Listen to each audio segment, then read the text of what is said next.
Franklin Delano Roosevelt by Zubair Yaqub. Franklin Delano Roosevelt, also known by his initials, FDR, was born on January 30th, 1882 in Hyde Park, New York. He was taught by private tutors up until he was 8 years old, but then intended to go in school for a majority of his life after he graduated. He attended Columbia Law School. However, he dropped out after 2 years and attended Harvard University, where he finally graduated. Sadly, in 1921, he was diagnosed with polio, paralyzing him from waist down. But he had the courage to move forward and run for president in 1932. He made the famous quote, "There's nothing to fear but fear itself," assuring that as long as you're not scared of fear, there's nothing to be scared of. Because of his dedication, he beat Herbert Hoover by 7,050,737 votes, becoming the 32nd President of the United States of America. After he was sworn in, he took office.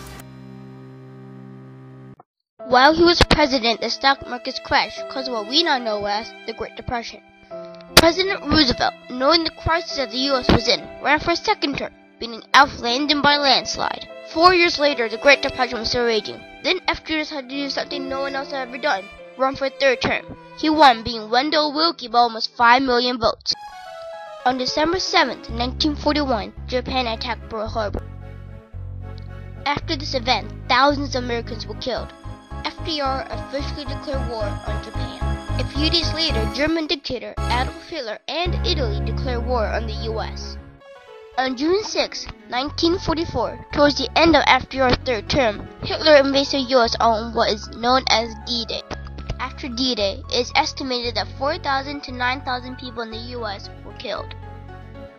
A few days later, the Nazis take over the U.S.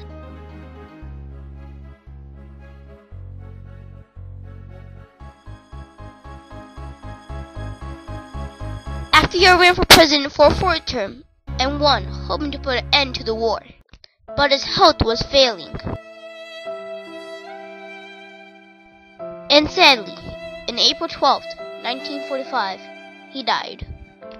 He was a phenomenal president, and his deeds and actions will never be forgotten. He will impact the way the U.S. works for generations to come.